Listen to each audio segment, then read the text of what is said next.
Welcome to the Green Urbanist, podcast for urbanists fighting climate change. I'm Ross.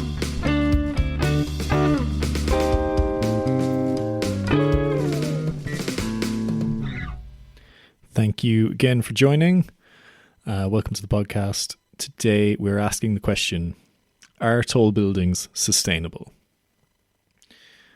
Something that I think we can all agree on is that a sustainable city needs a certain amount of density. The antithesis of the sustainable city is suburban sprawl, where you need a car to drive everywhere.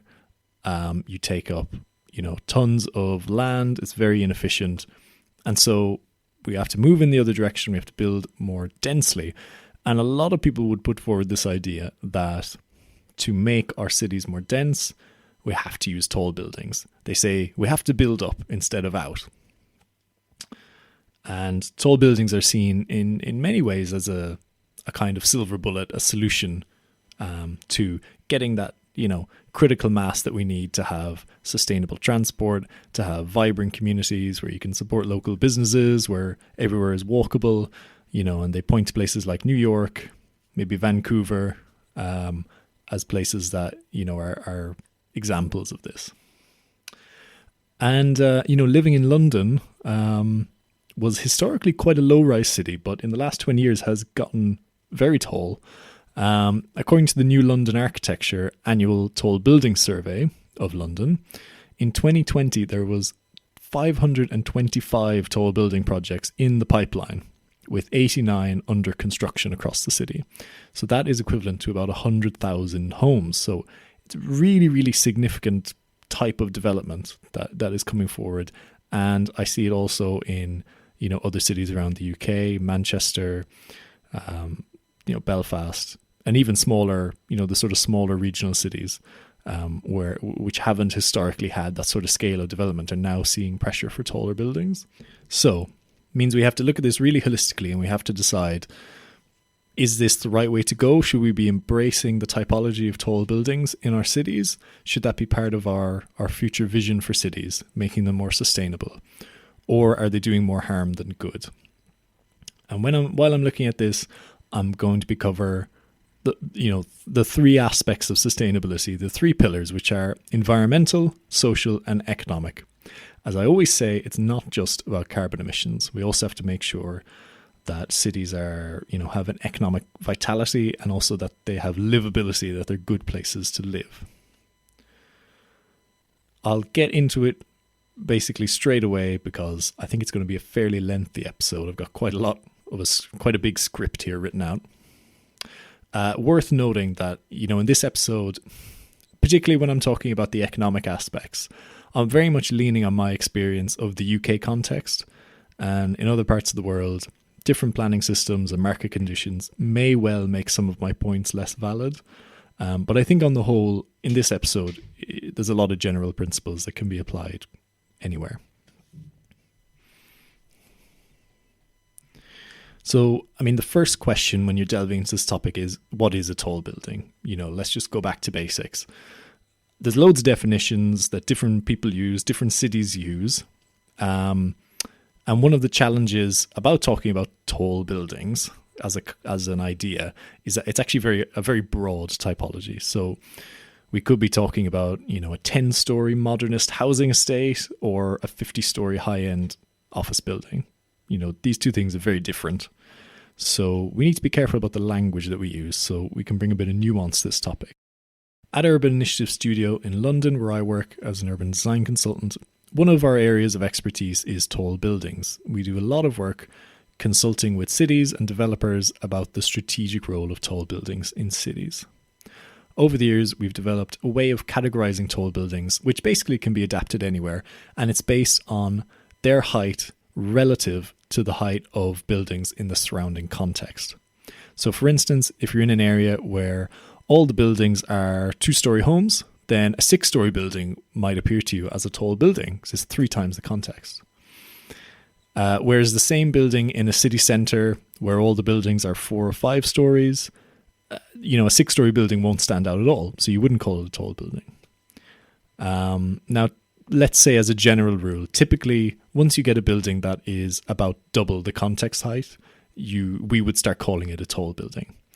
But it's not a hard and fast rule. It's just a starting point, so you can actually start to analyze tall buildings in different contexts. So that's a good way of thinking about it.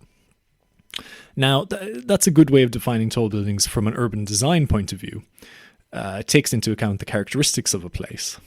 However, in this episode, we also want to talk about things like energy efficiency and the carbon footprint of tall buildings.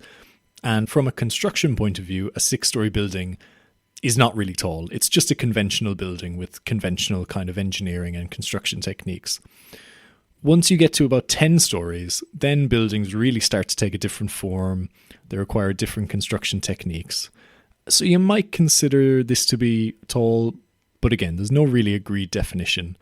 And of course, the higher you go, the more different it becomes. So a skyscraper, for instance, typically defined as being above 40 stories.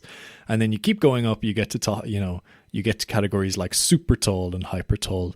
It's pretty confusing, but I'll just make sure to flag up what sort of scale tall building I'm talking about as we go through the various topics in this episode. Before we get into the detail, it's worth taking a step back and considering what the role of tall buildings are in cities. And that will really help us frame the discussion. So this is a huge topic and it's much debated, but I'll just try and give you a succinct summary of my thoughts on this. First of all is the idea of tall buildings expressing power and importance. So think back through history, think of really historic cities that you might know. In Europe, the tallest buildings from previous generations were cathedrals, maybe mosques. Certainly in the Middle East would be mosques. It might be town halls, city halls. It might be the palace of some royalty. These are all buildings that express power, express that this is a significant place, something significant happens here. This is the center of faith, or it's the seat of government, something like that. And part of the reason for that is because before modern construction techniques, it just took a hell of a long time to build tall buildings. So you weren't going to do it unless you had a lot of money and a lot of power behind it. Some cathedrals in Europe took hundreds of years to be finished. The Duomo in Florence in Tuscany, they started building it and they didn't even know how they would finish it because nobody could figure out how to make a cupola, basically the round bit on top. No one could figure out how to make it. Like physically, they couldn't figure out the physics of how to make it stand up. It was so big until like 100 years later, Brunelleschi came along and figured it out. If we go back even further in time, think of Egypt and the ancient Mayan cities. These have huge structures, huge pyramids, and these were not ordinary buildings. They were very significant buildings. They were tombs. They were places of sacrifice. Very important places in those societies. These tall buildings also tended to be located in central locations.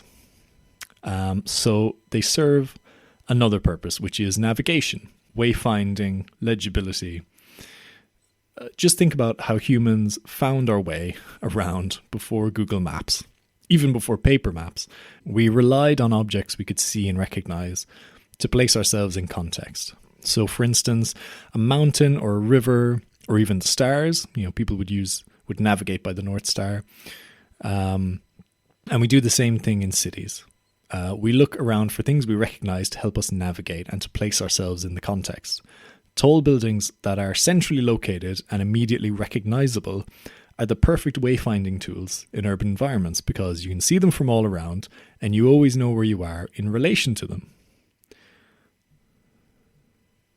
Now, it's worth noting as well that throughout history, most tall buildings were not about increasing density. They actually often weren't very practical at all. A cathedral doesn't provide more habitable rooms or business space. All this changed with the advent of the skyscraper in the late 19th century. At this time, architects in North America started figuring out how to construct buildings above 10 stories using steel frames. And this meant they could be constructed relatively quickly and cheaply and have usable floor space on every story. Now, tall buildings have become so prevalent in some cities that they no longer fulfill the role of marking significant places or functions or assisting with wayfinding and city legibility.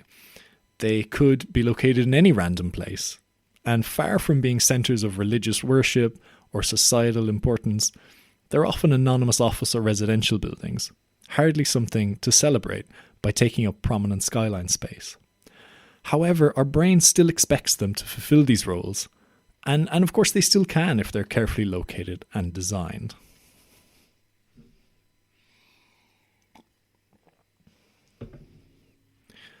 Okay, so there's my canned history of tall buildings, just to give you a bit of context. But now let's move on to the question at hand. Are they sustainable? Let's start with carbon emissions. How do we calculate the carbon footprint of a building? Well, we need to look at both embodied carbon, which is the emissions related to all the materials that go into a building and the construction of the building. And we need to look at operational emissions, the energy use associated with heating, lighting, air conditioning, and everything else that goes on in a building day to day. So in a Guardian article from 2020, Tim Snelson, an engineer from Arup, the big engineering consultancy, reports that they have calculated that a skyscraper will typically have double the carbon footprint over its lifetime compared to a 10-story building of the same floor area. So remember I said skyscraper is about 40 stories or above, so we're talking about a pretty tall building here. And they're comparing it to, they say, a 10-story building, which is still a fairly conventional building in terms of its construction. Once you get up to skyscraper level, though, the structure changes dramatically. Tall buildings are inherently unstable, having a small footprint compared to their height, and have to fight much more against wind and, well, gravity. This translates into a lot more material, steel and concrete in the foundations and structure, and more complex construction methods compared to conventional buildings. And that adds up to significantly more carbon emissions before the building even opens for business. A study from University College London found that the operational energy demand of tall buildings is also much higher than mid-rise buildings. This is particularly true of office buildings.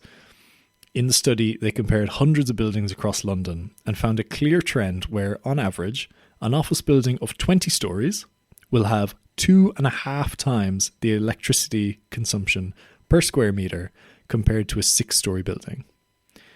It suggested that tall buildings likely require more heating and cooling because they are naturally exposed to more extreme temperature, cooler air, higher winds, but also more direct sunlight, which can cause overheating. They also need vertical transportation like elevators, which is very energy intensive.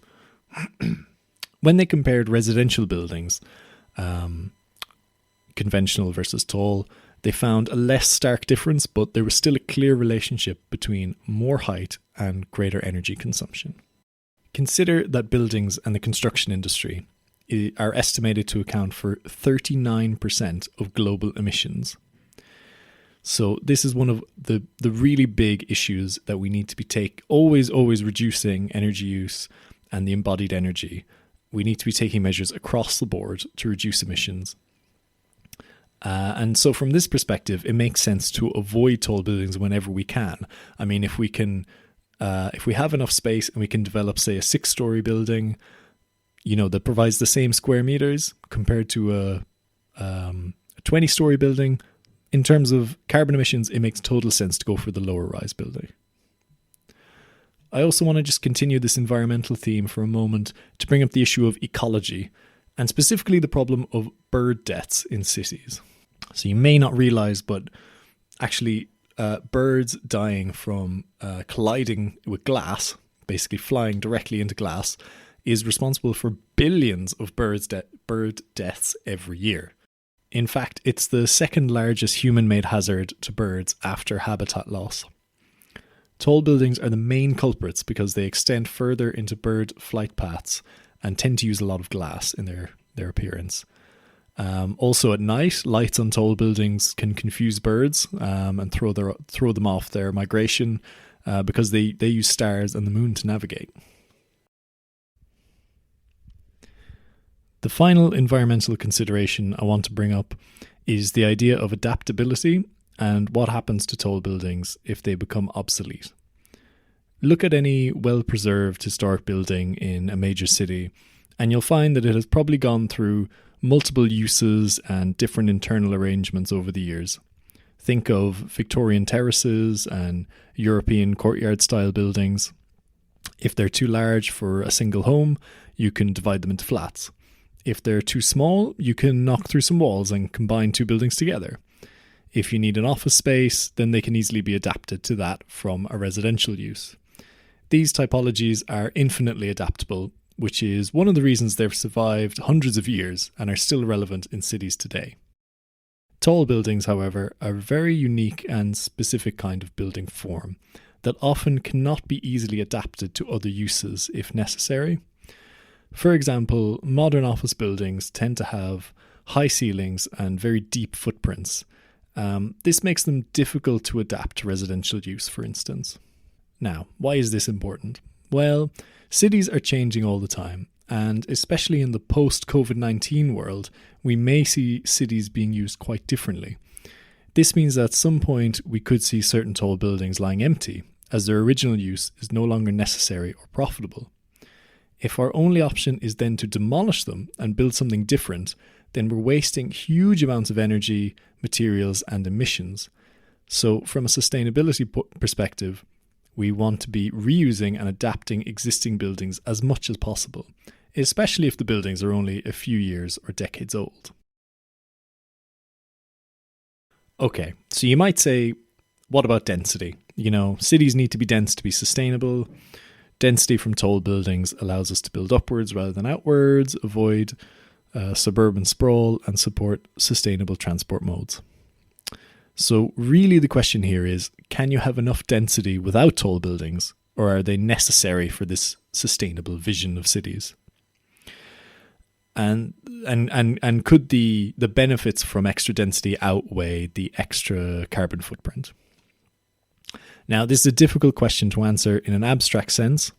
It really depends on context. Of course, if you have a situation where there are only a small number of constrained development sites available and you absolutely have to increase density for some reason, then yes, tall buildings might be the only typological solution to that. However, in the real world, usually this isn't the case. Generally speaking, mid-rise development at a human scale, no higher than, say, 6 stories, can easily deliver over 100 homes per hectare on substantial sites, which you could consider high density compared to a typical suburban area. In fact, here in the UK, areas of traditional terraced housing are often above 100 homes per hectare, even with only being 2 or 3 stories in height. Researchers have also identified that on many sites, courtyard-style blocks, which you find all over Europe, can often achieve the same density or greater compared to tall tower-style buildings. So density is much more about efficiency of space rather than height, and can take many forms. Tall buildings by their nature are actually quite inefficient with space. They require large reception spaces, elevators, internal servicing areas, and that means that the amount of space you can actually use for living or working in gets smaller in comparison to the structure as a whole. What is also important is this idea of achieving density over a wide area, because that's what plays a role in supporting local centres, a range of businesses, sustainable transport options, and encouraging low-carbon lifestyles. In contrast, a single lonely tall building in a sea of low-density sprawl is just injecting a superdensity into a small area. But if you calculate the density for the entire neighbourhood, it would still be pretty low. Often this one tall building will not be enough to support good public transport links or a local high street. Many tall buildings outside of major cities also have huge multi-storey car parks just attached onto the side of them, because the residents are tied into car dependency. They don't have any other choice, and this puts huge pressure on the local road network and adds to congestion. Instead, what we need to be focusing on is generally increasing the density across our cities, across our wider area. And tall buildings could possibly play a role in this, particularly where, they're maybe marking a place of special importance. But really, you can get the density you need with much lower rise development. So this idea that you have to build very tall to get sustainable densities is just not really the case. Now, I've been talking about density in a slightly abstract sense. So let's now think about what tall buildings can actually deliver. What do they actually deliver? Not just in terms of residential units or square meters of office space, but are they actually delivering what communities need? Many large cities across the world are currently facing housing shortages, resulting in high rents and long waiting lists for social housing. One of the arguments that is often used here in the UK in favour of tall buildings is the fact that they can deliver a huge number of new homes in one development relatively quickly.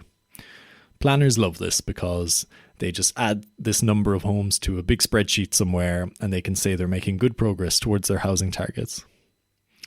But is this really the case? In world cities like London and New York, exquisite landmark tall buildings are often developed in prime locations, not to provide decent homes for normal people, but as luxury investment vehicles for wealthy internationals. A 2017 report from International Transparency UK analysed 14 luxury residential developments in London, comprising just over 2,000 homes, and found, quote, almost 80% of properties were bought by overseas investors. 40% of properties sold over the 14 developments were to individuals from high corruption risk jurisdictions, or to companies based in secrecy havens. To understand the scale of this issue, consider this. The Guardian newspaper reported in 2016 that London had 54,000 flats priced at over £1 million, many of which in tall buildings. All this in the middle of a housing crisis where ordinary Londoners struggle to afford a mortgage far outside the city. Now, certainly this problem isn't just about tall buildings. I mean, investors buy homes of all shapes and sizes. But the fact that tall buildings have much bigger carbon footprints and a much bigger impact on the city in terms of skyline, overshadowing, overlooking, they can create a poor microclimate. Because of all this, you'd expect them to give something back to society beyond being full of expensive flats that are empty most of the time because their owners live elsewhere. In these situations, tall buildings become very difficult to justify from a sustainability point of view. Even when we're not talking about the super high end of the market, tall buildings are still more expensive to construct than conventional buildings for the same reasons that they are more carbon intensive. And this means that the end product, the apartments or office space, must sell at a premium. This means the viability of tall buildings is very narrow. There's a lot of upfront cost, and you have to be sure you'll get your money back. That's why tall buildings tend to proliferate during economic boom, and then they disappear during economic downturns. In fact, it was not uncommon after the 2008 financial crisis to see the skeletons of unfinished tall buildings towering over cities, as the credit available for funding them disappeared during construction. So there's a real question of whether tall buildings are financially sustainable when they're so sensitive to market conditions. And in some locations with lower market values, they may never be viable. It's difficult to rely on them if they're a core part of our future vision for a place. However, when they are viable, tall buildings can play a key role in regeneration. On large urban regeneration sites, the kind that must be developed in phases over many years, often developers will plan a tall building or buildings in the very first phase. And they do this for two reasons. Firstly, the revenue from selling off units in the tall building can then be used as seed funding for the next phase of development, which may be of a lower scale. This makes financial sense, and it may make it more likely that the whole project will get built out successfully. Secondly, tall buildings are often used as signals of economic strength and vitality. They can help to attract investment because they convey confidence in the market and the project. This comes back to my short history of tall buildings at the beginning of the episode, we're culturally hardwired to perceive tall structures as having importance and prestige. So this can help to improve the image of the part of the city that's undergoing regeneration. Two great examples of this are the King's Cross regeneration in London and the Porta Nuova in Milan. Both very large sites that lay vacant for a long time in parts of the cities that were perceived as being unattractive and a bit rough. Making use of some beautifully designed landmark tall buildings helped to dramatically change the character of the areas and signal that change was coming, and they're both now really successful new parts of the city. So I do think that tall buildings can play a role in the viability equation and also in creating an exciting new sense of place. Let's move on now and talk about the social dimension of tall buildings. In most situations, in most cities, tall buildings will not be sold to foreign millionaires. This is really, happens in like London, New York, real world cities that have these super prime housing markets. In, let's say more quote unquote normal places, let's say that, tall buildings may command a bit of a premium because of the prestige of living high up with a view, but they'll generally be bought and rented by ordinary people or businesses. So in this situation, can we justify tall buildings? Well, here is where we get into the social element of sustainability. For cities to be truly sustainable, they also have to be great places to live, where people can have a good quality of life. Sometimes people use the phrase livability to describe this concept. So, do tall buildings create good living environments? In part, this is a question of good design. We could point to exemplary tall buildings that demonstrate how we can provide an excellent quality of life in a high-rise form. But let's be honest, those examples are very much in the minority. So if we're asking the question of whether tall buildings create livable environments, our assessment shouldn't be skewed by either the expertly designed high-end luxury apartments or the disastrous post-war housing estates that are associated with crime and deprivation. Let's look at the average, ordinary tall buildings you would find anywhere.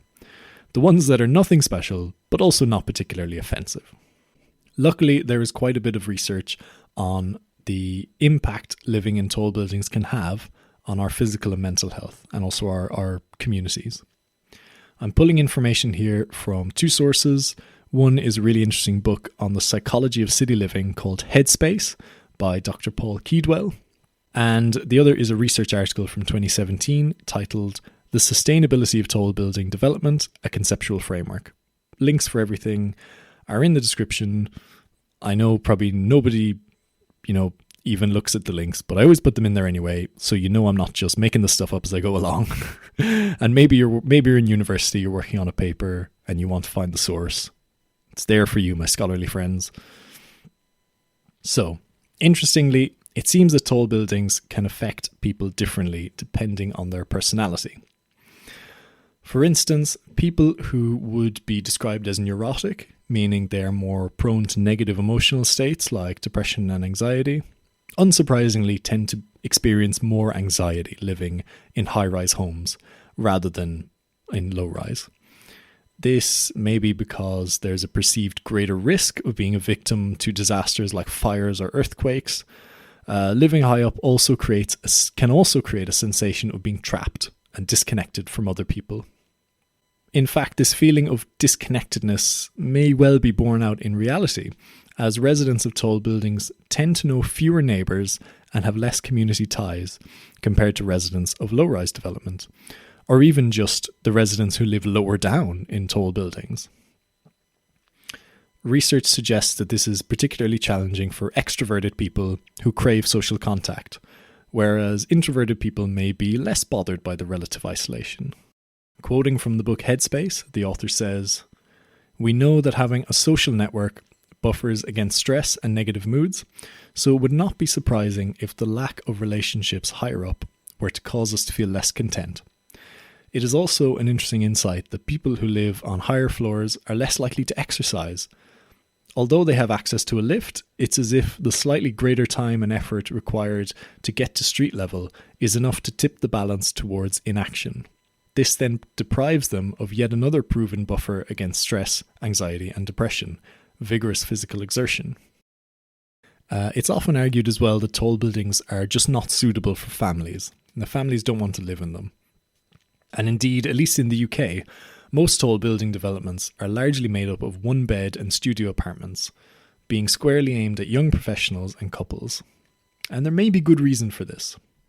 Urban psychologists have suggested that living in tall buildings can be detrimental for children's development.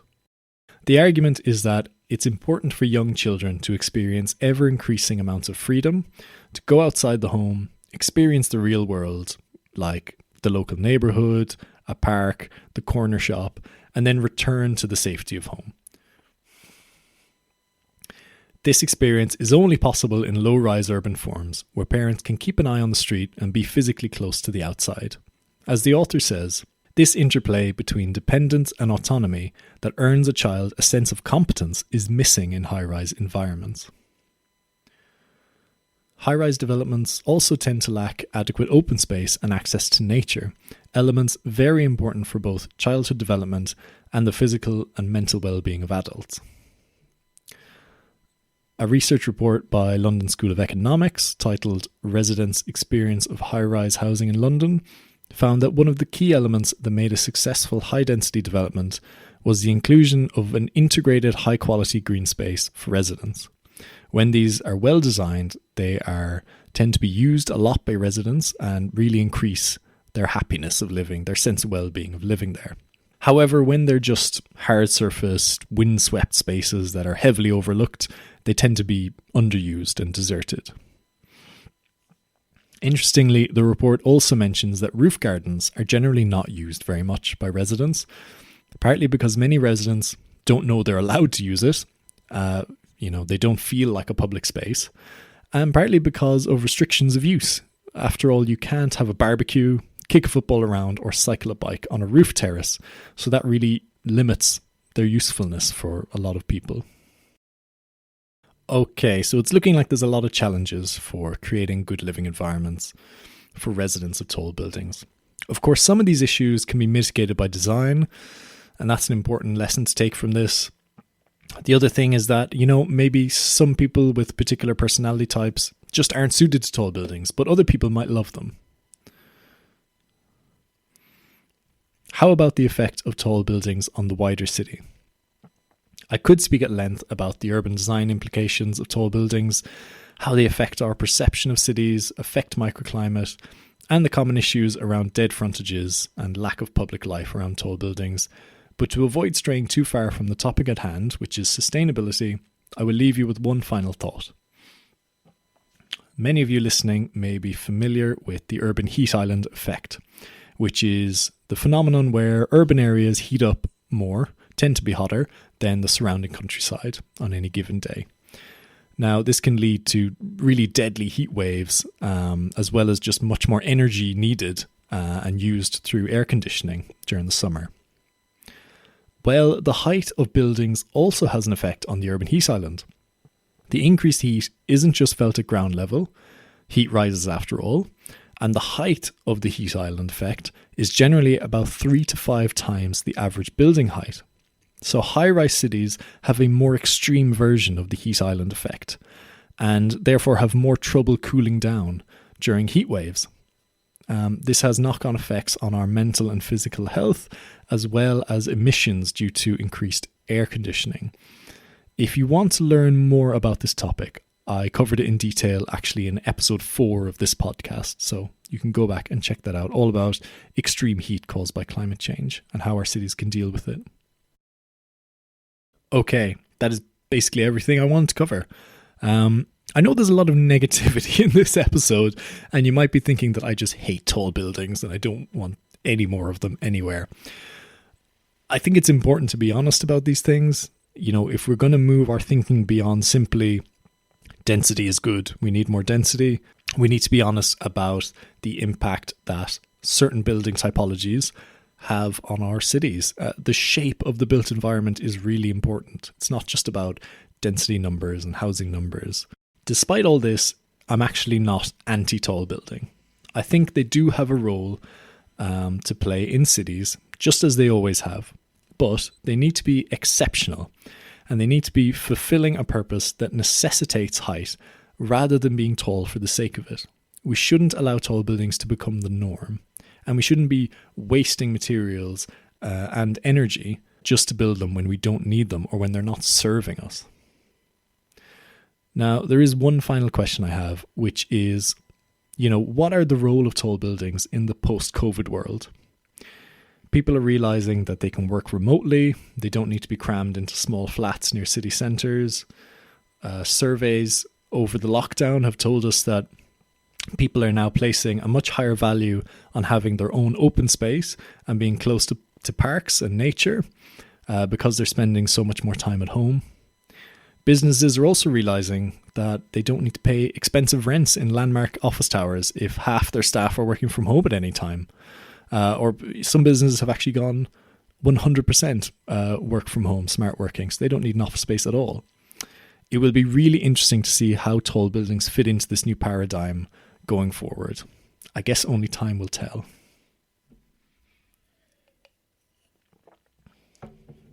I have a quick favour to ask before you leave.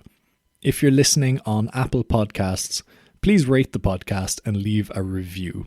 This really helps the podcast to move up the rankings and get more visibility on the platform, get more people listening. That would be great. Wherever you're listening, please subscribe or follow or whatever the version is in the app that you're using. And I've also just set up a LinkedIn profile. So just search for Green Urbanist podcast on LinkedIn and you can follow all the news there.